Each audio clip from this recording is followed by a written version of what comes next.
Support for this episode of Judaism Unbound comes from the Oshman Family JCC in Palo Alto, California, whose vision is to be the architects of the Jewish future.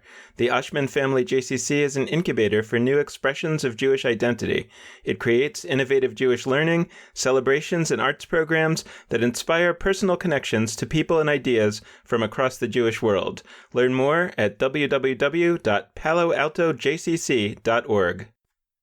This is Judaism Unbound, episode 90, Audacious Hospitality.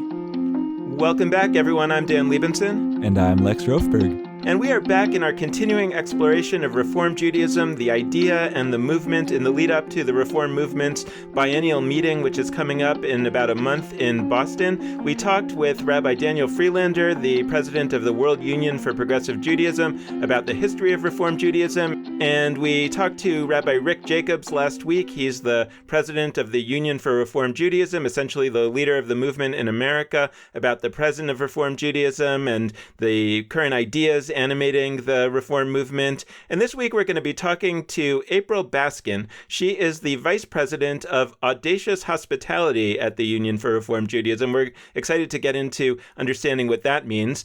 Before coming to the Union for Reform Judaism in 2015, April Baskin served as the National Director of Resources and Training at Interfaith Family. She is the immediate past president of the Jewish Multiracial Network and has been named one of 12 faith leaders to watch in 2017 by the Centers for American Progress. So we're really excited to talk to April to get into this question of audacious hospitality and what that means and how the Reform movement is thinking about its future and experimenting on the ground to bring that future about, which is going to be the topic of the next few episodes. So welcome back as we get into this conversation about Reform Judaism today and tomorrow. And April Baskin, welcome to Judaism Unbound. It's great to have you. It's such a pleasure to be here. I'm excited to have a conversation with both of you today. Yeah, we're really excited. I mean, I think that I've been thinking about this conversation and wanting to ask, I know the question that everybody asks you first, but I actually have a little bit of a spin on it, which is, could you just share with our listeners a little bit about what it means to be the vice president for Audacious Hospitality? But particularly, I'm interested in what the difference is between hospitality and audacious hospitality. That is the perpetual question. Within a Jewish context, it's about welcoming all. And if we think of our community as in that broad sense, and that's really complicated, but if we simplify it and think of our community in terms of existing within a tent, audacious hospitality is thinking about how we push out the tent poles to make room for more people, and how we think about how the tent is designed and who it was originally designed for, and if that design speaks to the needs and identities of Jews today. For me, audacious shows up, it's sort of in some ways both the agitational but also redeeming quality of hospitality. And audacious hospitality shows up because for me, it's about moving beyond simply being about welcoming in the other person, but doing work on a deeper level that says that I'm so committed, we as a community are so committed to this, that if we are really doing hospitality, again, described loosely because you could call it community building, you could call it a number of different things, that if we're doing it well, it's actually going to shift how we are as a people. When we invite those people to the table, it's going to shift what we have on the table and when we're meeting. And lastly, I would say that I love that in some ways to me, it's a shout out to Rabbi Abraham Joshua Heschel and his speaking of moral grandeur and spiritual audacity. To me, it's about courage. It's sort of a way of thinking of inclusion and hospitality and diversity as a tekiah moment, as sort of a wake-up call to really be bold and courageous and to function beyond, step outside of the normative practice, because that normative practice has left 60% of our community not engaging in Jewish communal life, which to me is a call to action for us to reconsider our practices. We tend to perceive ourselves as being more welcoming than we actually are in practice. There was a study done almost 10 years ago where there was a secret shul shopper, a secret synagogue shopper study done informally or throughout North America, and the findings, and part of me, because I don't remember all of the specifics of it, but the findings that were relayed to me by a former leader was that none of the secret synagogue shoppers received any welcome. And most of these communities say that they're welcoming. So to me, that there's a disconnect somewhere between the way the community perceives itself and how other people are receiving it and what they're actually doing. And I think that that's more complex, and we can get into that. Just really briefly, I would say that part of that is just around having greater awareness. And then I also think that there and training around how to be welcoming. And I think that there's a deeper element there of a reality. And I don't mean this as a pass, but just a source of compassion and awareness. There are also realities around anti-Semitism and Christian hegemony that Jewish community has to navigate. And I think that that does take a toll. Like white Christian communities don't have to have a security guard at the front of their community. And I think that that takes its toll, but that also isn't an excuse for us to still not raise the bar and do better. So it's funny you mentioned that secret shill shopper study. I wasn't somebody who was officially part of this study, but I remember hearing about it, and I decided in one of my waves of Jewish cynicism that comes around pretty frequently, as none of our listeners will be surprised by, I decided to do this myself. I was in, it did happen to be a Reform congregation. I was there for the first time for high holidays. My mom was living in, well, I don't want to name this. My mom was in a place where she hadn't been before, and I was visiting her for the high holidays, and I went to services. And I was with her for the services themselves, but afterwards she wanted to start baking and cooking and do some fun stuff for Rosh Hashanah, and she sort of, I occasionally help with that, and she's appreciative, and sometimes she wants me not to be there. And she wants me to do other things. Totally get it. And that year was one that I was like, okay, I'll go to Tashlich. I'll go to, the service that's often done in conjunction with Rosh Hashanah, where you cast your sins and bread into the water. And so I went to the congregation's Tashlich. This was a very big congregation. And I decided I was going to do this experiment. And I was just going to go and not sort of instigate any. I'm naturally a pretty outgoing. I start a lot of conversations with people, but I was just going to see what happens if I don't. And so there were probably 100-ish people, and we met at the congregation, and we walked from the congregation to a body of water that was close by. And I was right next to people this entire walk, probably half a mile, and nobody said anything to me. Like, actually no words, like zero. And it was this strange experience and really, really a bummer for me. And it helped me because I'm very deeply immersed in the Jewish world. It helped me empathize with people who aren't as comfortable in those spaces. Because I could have, if I wanted to, I know what Tashlich is. I know I know how to drop the right lingo and do the right things, whatever. But I didn't, just to see. And a lot of people don't have that. And so it was an important moment for me. But it was also kind of tragic and devastating to see that that's how this goes down. Opportunity. Yeah. Thanks for sharing that. And I'm sorry that happened. And like you said, I'm glad that you have a really solid grounding, because a number of people don't, and they have a variety of experiences that have a number of similar elements to the story that you shared. It happens too often. And I often think of part of my work, which I function from a place of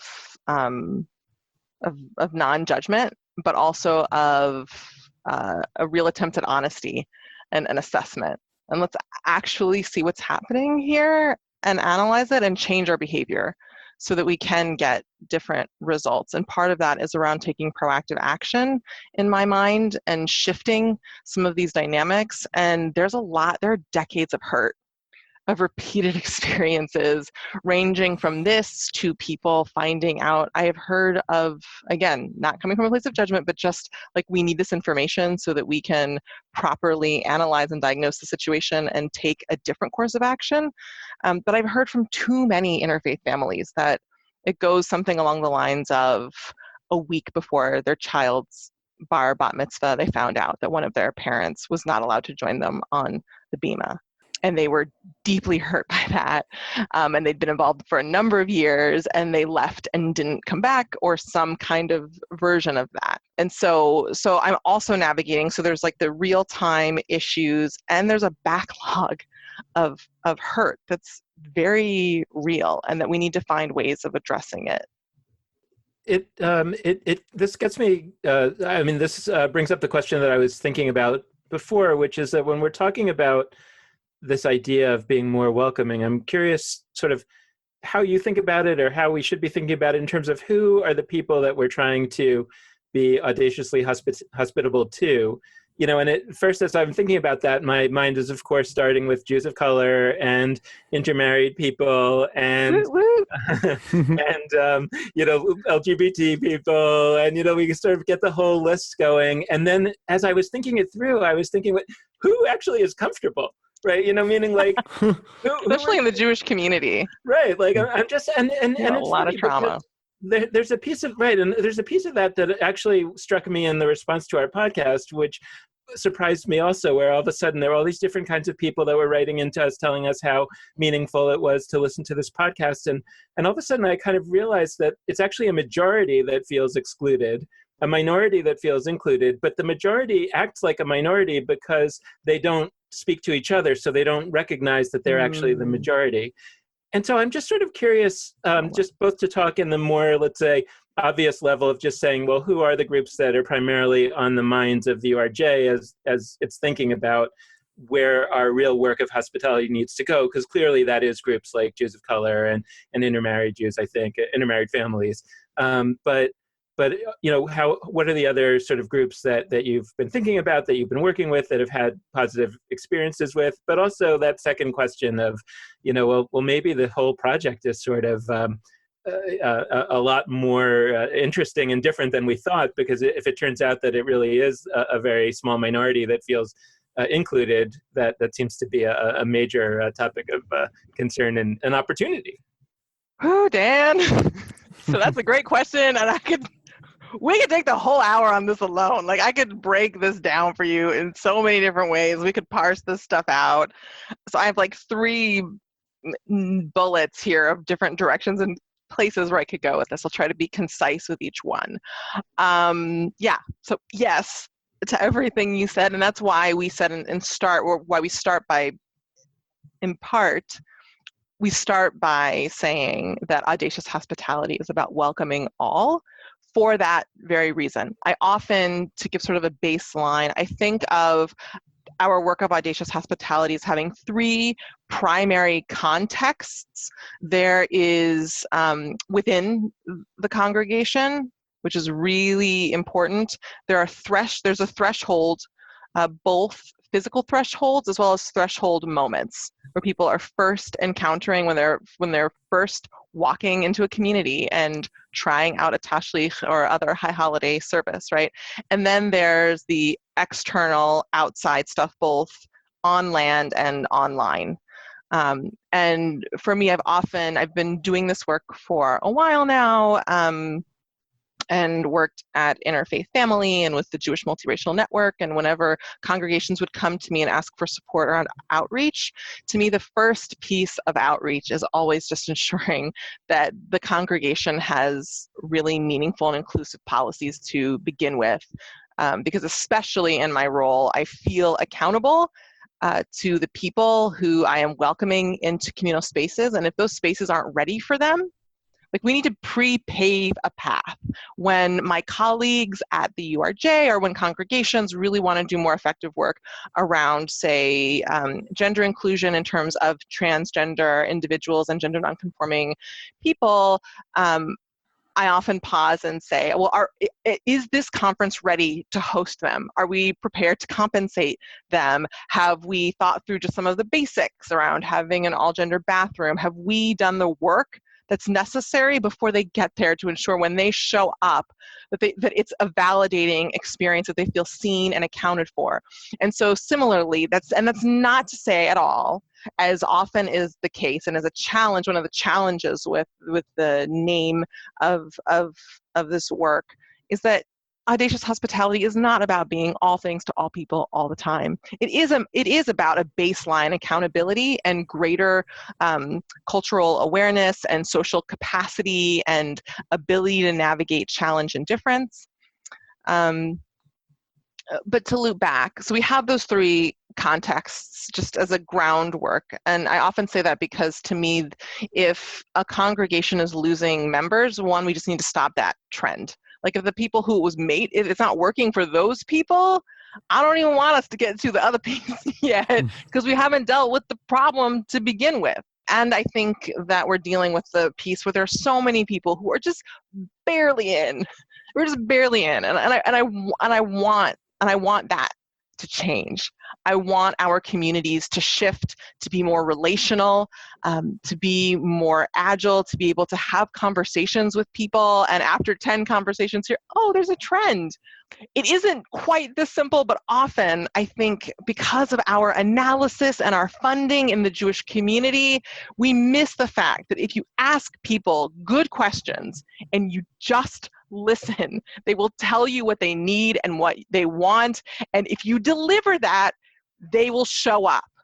And I want to find ways to bring them in. And one of the ways that we're doing that is through our Juvenation Fellowship. And we brought a number of different voices into our ecosystem in its first cohort. And for the second cohort, which we're looking at launching in the spring, it's going to be an all Jews of color cohort that's going to hopefully be a pipeline for leadership within our community, for Jews of color within the reform movement, to begin to provide more visibility around that issue. And so I'm looking at different strategies and tactics to begin to raise the visibility of people who aren't seen. And part of what I hold, Dan, and I would love your thinking around this either in this conversation or afterward, is I agree with you that there is a silent majority of people who don't feel fully included. And there are a number of different elements there. And then within that, I try to parse it out a little bit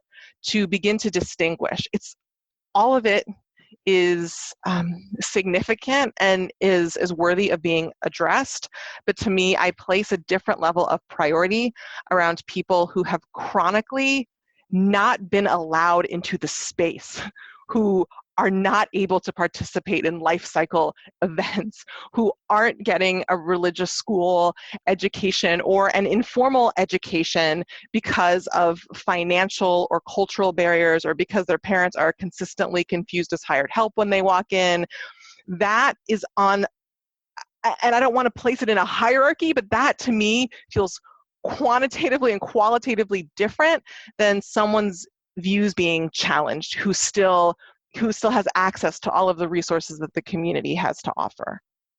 I'd love to hear more about that. Just because I know, it's funny. We're video chatting as we speak, and there's this incredible whiteboard in the far background. I can't read the words, but it says Audacious Hospitality in big letters, and I can see hundreds of words beneath, and it's clear that, and different colors, and it's clear that you've got all sorts of stuff happening. I'm sure focused on many of the groups that would fit in this category you're outlining, of people who have historically or even now been actually barred explicitly or implicitly from spaces. I'd love to hear more. So when you allude to situations like people whose parents or who themselves are confused as hired help, that might be clear to us. We're probably talking about Jews of color there, or Correct. Jews in families that have people who aren't Jewish, who are of color or are Jewish, etc. What are some of those other groups that in a literal sense have been prevented from having access historically and currently, and what is the Audacious Hospitality crew department looking? How are you operating with respect to them? My thesis, based around the data, I've seen a number of different studies, all of that compiled in my mind. One of the summaries of all of those different communal studies, is that there may be more recent data out, so pardon me if this is a couple years old, but there was a study, I believe this came out of Pew, a study that demonstrated that 60% of Jews are not currently affiliated with Jewish institutional life. And in both other studies I've seen, as well as anecdotal information from the thesis I wrote about Jews of color, to tracking what I've seen around the country in terms of who's showing up, that 60% includes disproportionately Jews of color, LGBTQ Jews, Jews with disabilities, Jews from interfaith families, and Jews who are poor or working class. But for me, I want to bring in more of those voices because I think it's just the right thing to do, and because I think I recently heard, I've noticed now in the past couple of years, I notice both movements and certain professions or groups, identity groups, that are great sources of change. And I love what comes out of the disability advocacy movement. I love their saying nothing about us without us. I use it all the time. It's one of the core tenets of Audacious Hospitality, is that we have to center the voices of the people who are most directly affected. And recently I heard a theory that came out of their movement that I bring a more intersectional approach to, and I think Audacious Hospitality builds on that and makes it better, is their concept of universal design, which is this concept that if we are to include everyone, including those on the margins, and take that into account for everyone, that it's going to improve the experience of everyone. And I have a variety of examples of that I often talk about. I often give like 3 around how if we have mezuzahs, the posting that goes on the door frame, at a level that people in wheelchairs can reach, that just made that mezuzah accessible to every kid and every small person in your synagogue. If our synagogues are better at welcoming people of other faith backgrounds and provide a lot more English and opportunities to learn that are approachable, your synagogue just got way more easier for a whole bunch of Jews who have been disconnected or who never went to religious school, right? Like I could just, as you can see, you kind of get the theme. Yeah, and so I'm interested in kind of like thinking that through also. So let's take people with disabilities, for example. So we're going to have, let's say category 1. I would love to join this synagogue, except for the ways in which it's not designed well for me, both physically and maybe in other dimensions of it. And so we can change that, right? We can move where the mezuzahs are. We can find ways of, coming to the Torah without having to walk around, whatever the barriers may be. And obviously, and for every group, it's different, right? Like you were saying earlier, for trans people, it would be the bathrooms aren't the right bathrooms. So we can be as nice and welcoming as we want. But if the people ultimately come in and the space isn't really open to them, then we haven't really done what we've pretended, or what we've pretended in our own minds that we've done, what we really honestly think that we've done and wish that we had done, but we didn't really do it because we didn't, get deeply enough into it. So that's sort of a category 1, which I think is relatively clear. Then I was thinking though about category 2, which is like almost to think, what if these folks had been part of the design of this an enterprise from the beginning, right? How many things that are going on here today would be different profoundly, right? Because we had actually, it was not only that this thing that was created by cis white people, right, that became then more open. It wouldn't be that. It would be actually something that had been created by this collective in the first place and would integrate a lot of the perspectives and needs of all of these other folks from the beginning. And the question in a sense is like, how do we get there? Is that part of the aspiration? And then the other sort of category that I was trying to put out there was, and there are also probably, right, lots of people with disabilities and LGBT folks and intermarried folks who just, don't believe in God. But let's talk, can we talk a little bit about the middle category, by which I mean that, it's interesting. I once went to Willow Creek Community Church, which is a major evangelical church that is amazingly good at hospitality. Right, you go in there and people, are just so thrilled to see you, and immediately, are totally there for you. And when I was there, I now we could say, well, what are they trying to achieve and everything, right? But nevertheless, it's Yeah. an incredible feeling of hospitality. And it was interesting because when I spoke to the people there and asked them, how do you do this? How do you spend all of this energy on hospitality on Sunday mornings? And they say, oh, well, we have our services on Wednesday evenings, meaning that they were doing solely hospitality work at that time, and that they had a separate time where they weren't doing hospitality, right? That was sort of the way that they solved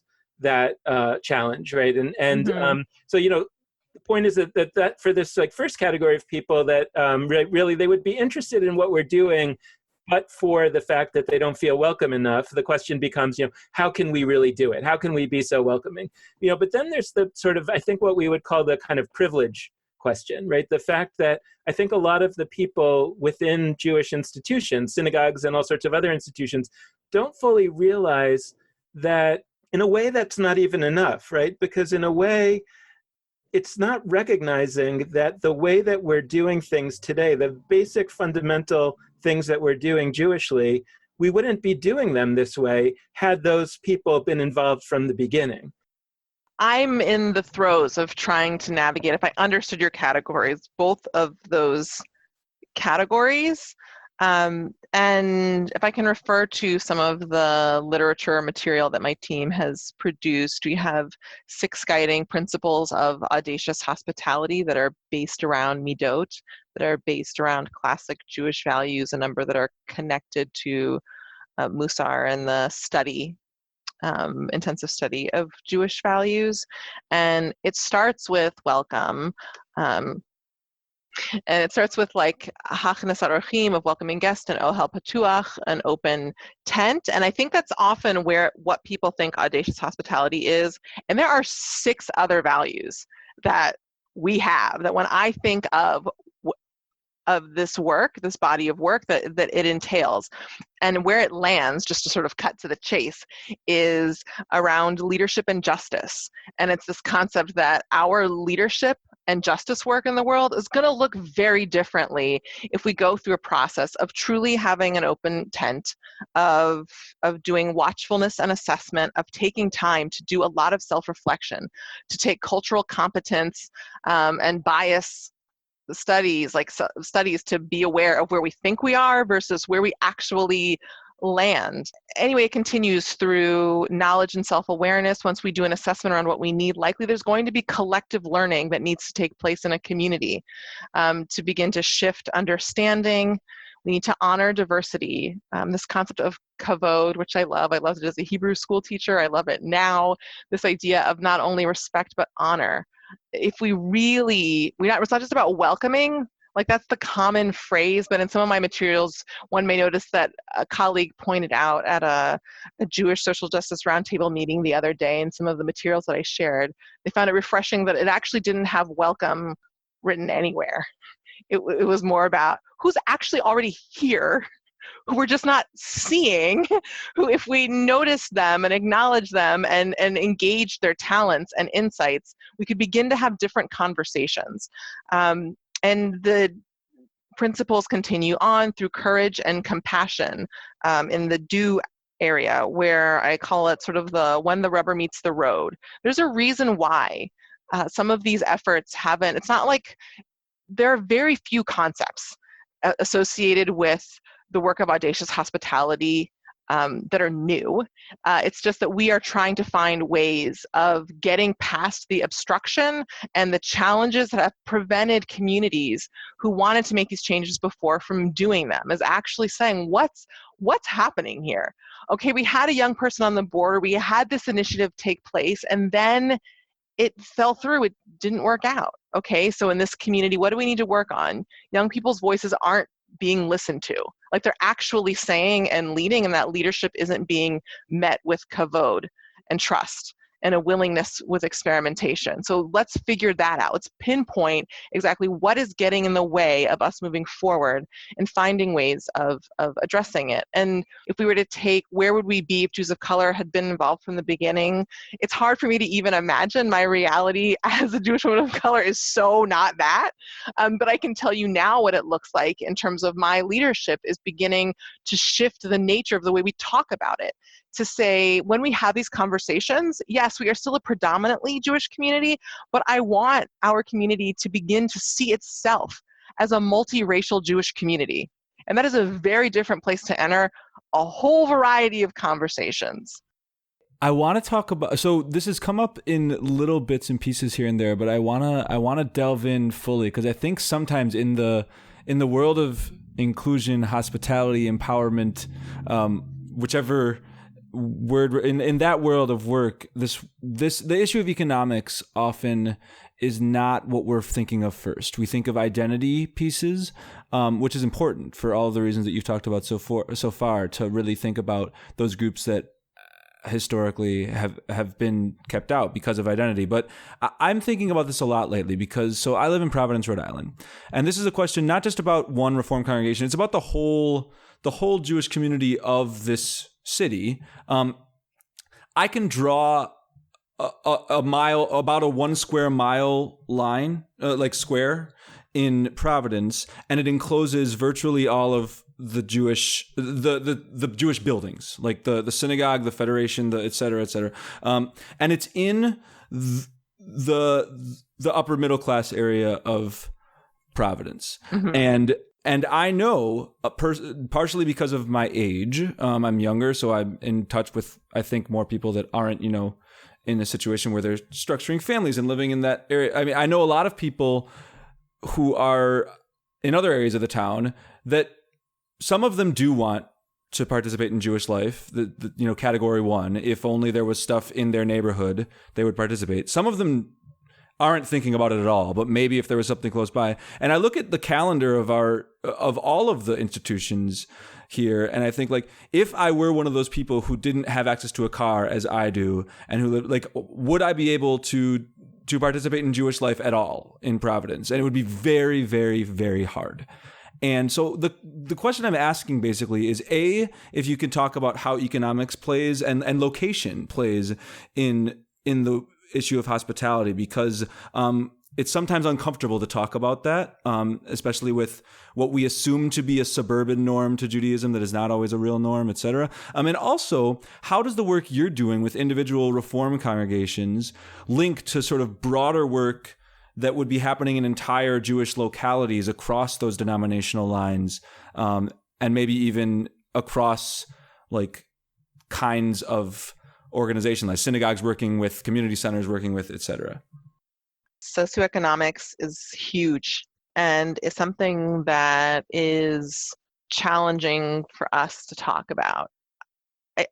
On some level, the difference between the two may be negligible. I've chosen to not focus primarily on that to start, because I think in some ways it's harder. It's really fundamental, and because it's interwoven, I take that into account around some of the other issues we're dealing with around race and ethnicity and LGBTQ identity and interfaith families, that I weave that throughout.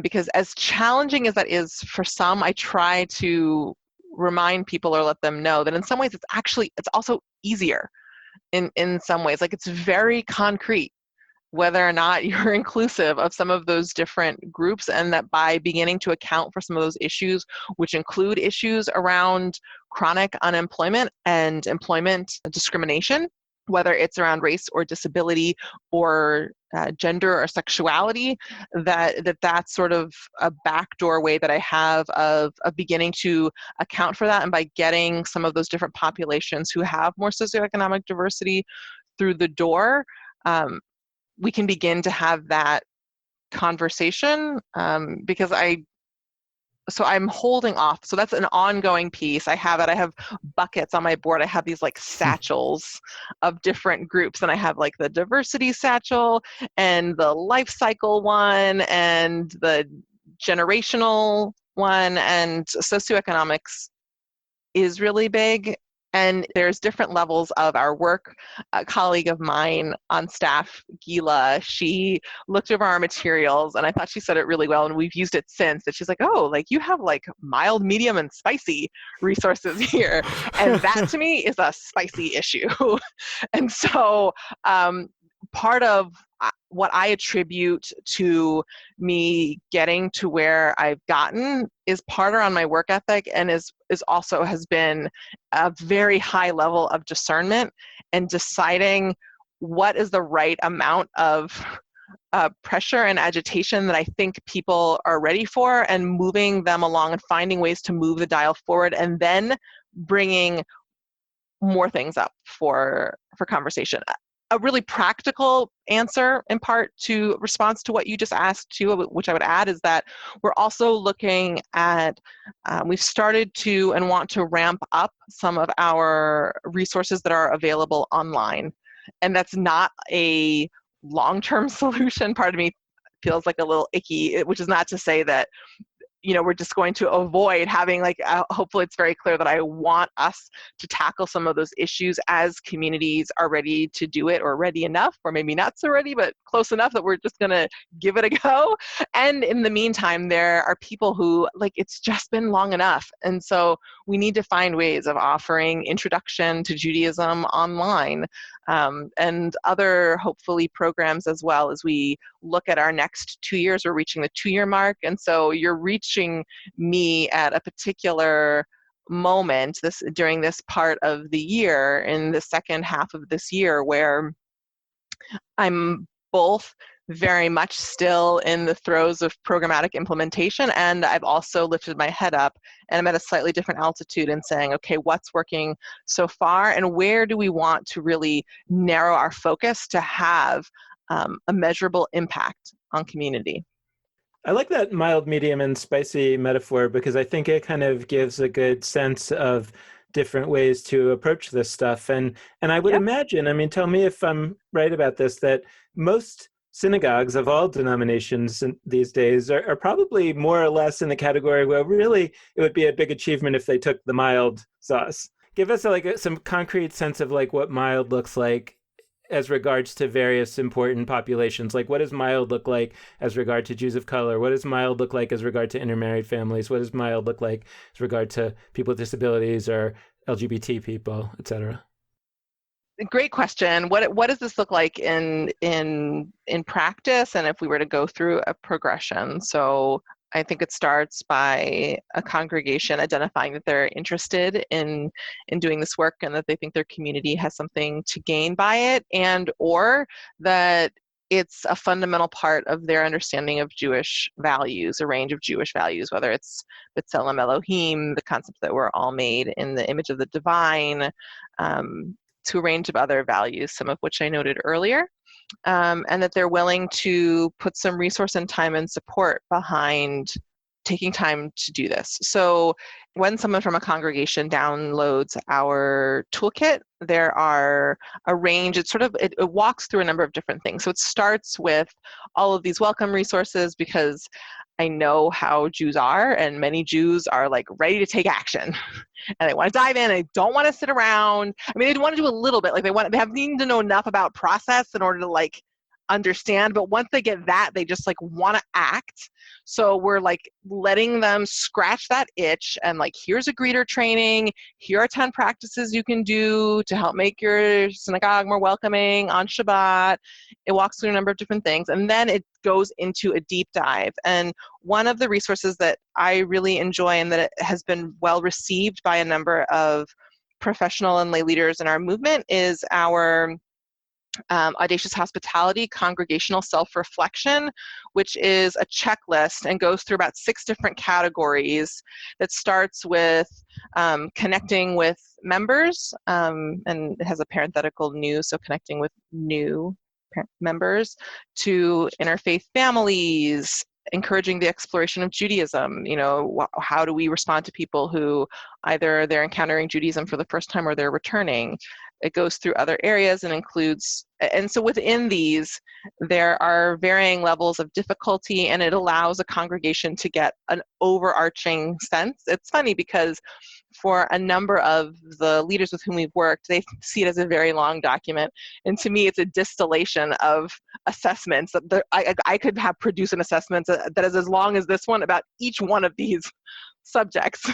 So we tried to distill it and get a broad sense of, do you have something on your website? Are there resources in your library? Does your programming reflect, if you look at your calendar of programming over the year, does it reflect racial and ethnic diversity? If we begin to think of these things not as ancillary, but as part of who we are, which is for me where some of that audacious hospitality shows up, is it internal? It's not just the out here, but it's who are we as a people? And if we are in relationship with our people and we are proximate, then how does that accountability and that relationship get reflected in who's on the bima and how we lead board meetings, in the different elements that all the different ways that we might express that?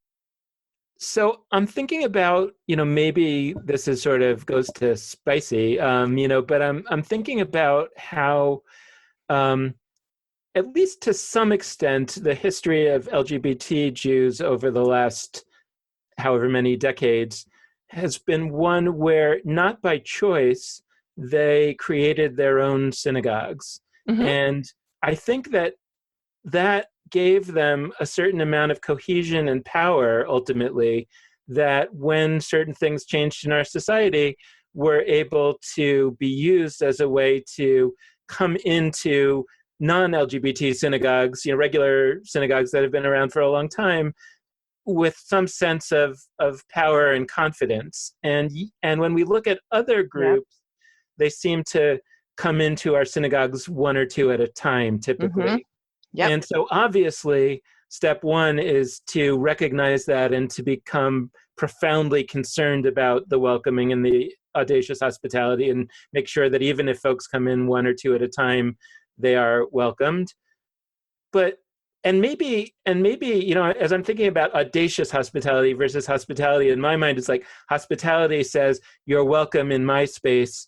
Audacious hospitality is, I'm giving you the keys. It's your space. I hope that you'll welcome me, something like that, right? And the super spicy version of that is somehow, can I empower you to really come in with an agenda and tell me what it would look like for this place to be the way it should be? And I'm wondering whether maybe being a national organization, maybe the internet, maybe there are other tools that potentially allow those folks who are one or two of them in all sorts of congregations scattered around the country to find one another and potentially to sort of build something new together. And it's going to take time, but eventually they might be able to do the work that essentially the LGBT Jewish community did over all those years, sort of in exile.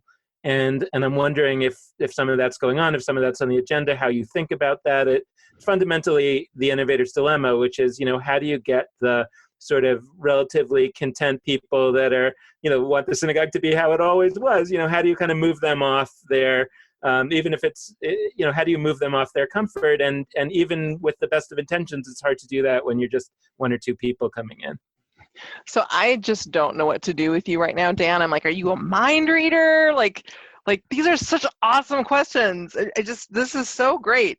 So I love that question. I saw where it was going. You took it even further. I decided not to mention it. So a piece, but now I will, since you brought up a specific piece.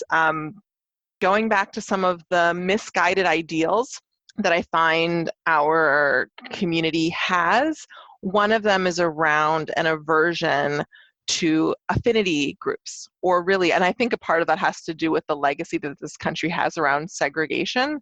But whether it's the LGBTQ movement or pivotal moments for me and my leadership as a woman of color within the Jewish community, and how I benefited immensely from the leadership of Yavila McCoy when she first founded and started Ayeka more than 10 years ago, and it completely enhancing and shifting my understanding of self and what Judaism could look like. When you're in a room with Jews of color that's just Jews of color, all of a sudden, like you do with a number of different affinity groups, even with Jews, you're like, oh, like all that stuff, that's not just me. That ain't just me. Like, oh wow, like I'm not the only person with like bodaciously large hair, and like I'm not the only Jew who dances with my butt. Like apparently this is a Black Jewish thing, and wow, like I got to see that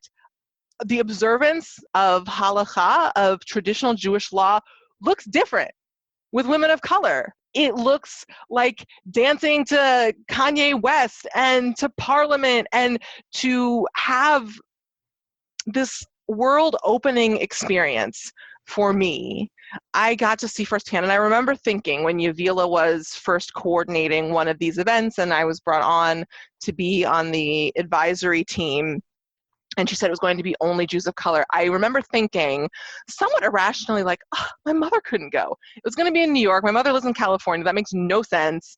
Like, she was never going to go anyway. But I was like, the theoretical possibility of my white Jewish mother, like, she couldn't go. And I had some stuff come up around that, right? But when I was in that space, I got to see that that experience had been missing my whole life.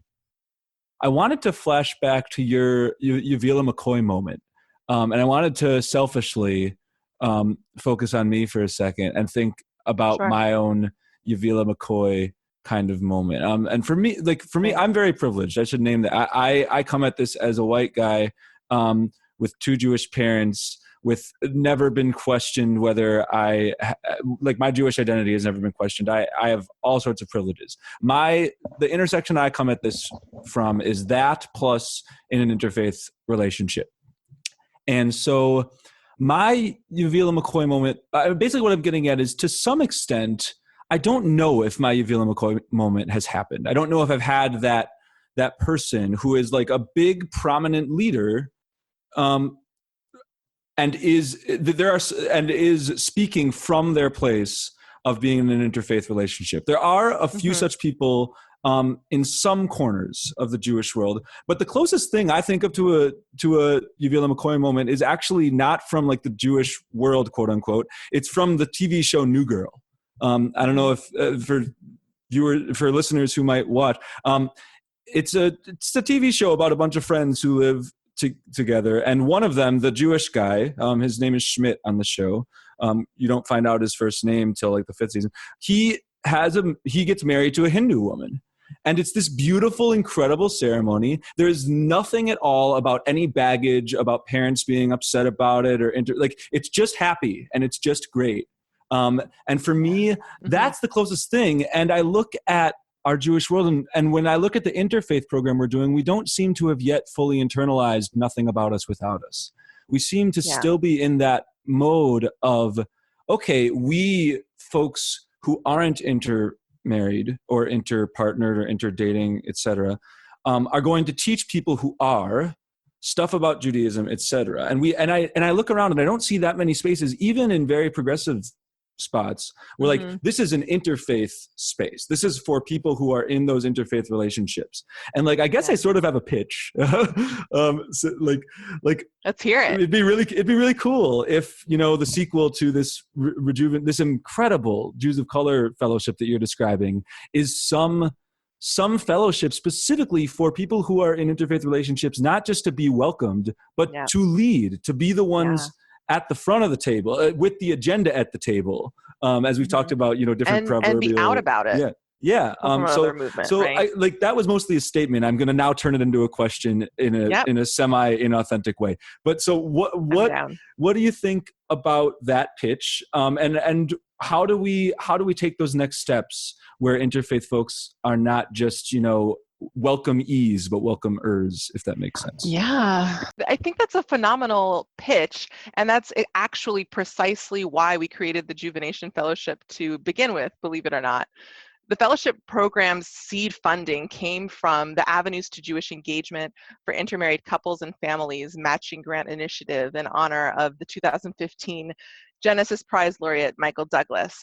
at its core of the fellowship and throughout the work we're doing with Juvenation, supporting, normalizing, and celebrating diverse interfaith couples and families is central.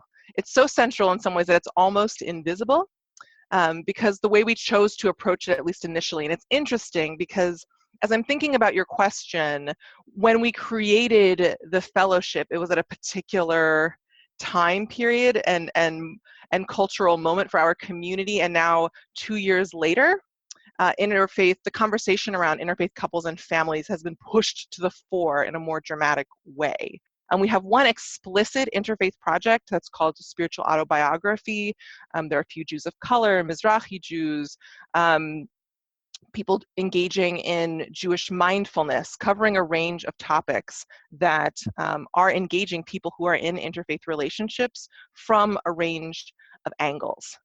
I think what's deep, what's in your question, or what your question prompts for me, is a desire that I've had as I've been affected by what's been going on in the communal conversation and world around this piece about interfaith inclusion, and I'm eager to push the envelope further. Speaking of that, my first go-to as you were talking was to think about my own personal experience, because this is both very much an issue that our community has to grapple with, and it's an issue that affects me personally. My parents were turned away from 2 Jewish communities as an initially interfaith and interracial couple with young children looking to engage in Jewish community in Northern California. Now in retrospect, in my position, I can see that most likely the work of the URJ's outreach department had an impact on the kindness and welcoming that my parents were met with when they reached out to a Reform synagogue. But if my parents hadn't continued looking, if the pain had been too much after getting rejected outright twice, I wouldn't be here in this doing this work. All of that to say 2 things. One, that in talking about this, I want to acknowledge that Juvenation is certainly standing on the shoulders of a number of leaders, clergy, people in the field within the Reform movement who have been stewarding this work and leading this work for decades that allowed me to get to this moment. And it's also true that because of that work and that legacy, I am here. And having grown up with the benefit of that, I also want more. Despite all this progress, there's still barriers. And we still see a disproportionate people who are in interfaith relationships or families, that they are the ones disproportionately on the margins. This is long-term work. Part of what motivated us to have this series on our show was to probe at the question of whether the kind of radical innovation that we're looking for on this show can only happen outside of the world of institutions and in the sort of startup space or in people's own homes, or whether it can also happen within institutions. And, we've been surprised over the course of doing this show to find actually that there are a number of institutions, whether those are national groups or local institutions, that have more capacity than we might have thought to do some of this work within themselves, but they do have to accept a certain set of self-limitations, right? The idea of Tzimtzum, of the idea of God making God's self smaller in order to make space for human beings, that also institutions have to make themselves smaller, or the people who have been in them smaller, so as to make space for others. And it struck me that the Reform movement, both because of ideological openness and demographic realities and leadership, may be in a position to say we can be one of those institutions. And in the business world, I think a lot about the Dayton Hudson Company, which was a department store chain, and they seeing the threat that places like Walmart and Kmart were against them, they incubated Target, and they created this thing that looked more like their competitors than like what they had been in the past. And they had the foresight to say, we can incubate some things that really don't look a lot like what we are today.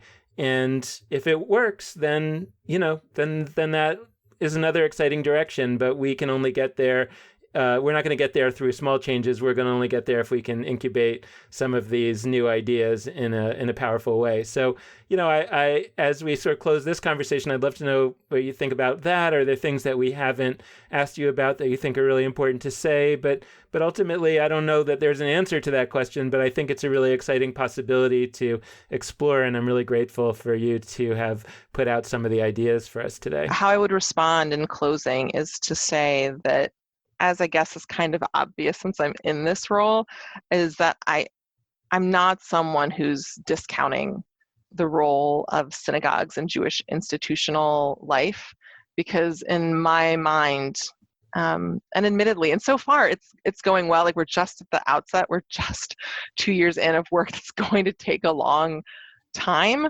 And I'm a pragmatist, but also a major ambitiously optimist. And to me, like, that can't. The answer that, or the conclusion that the synagogue is not the place of innovation, one, I don't think that's true. And two, that's just not enough.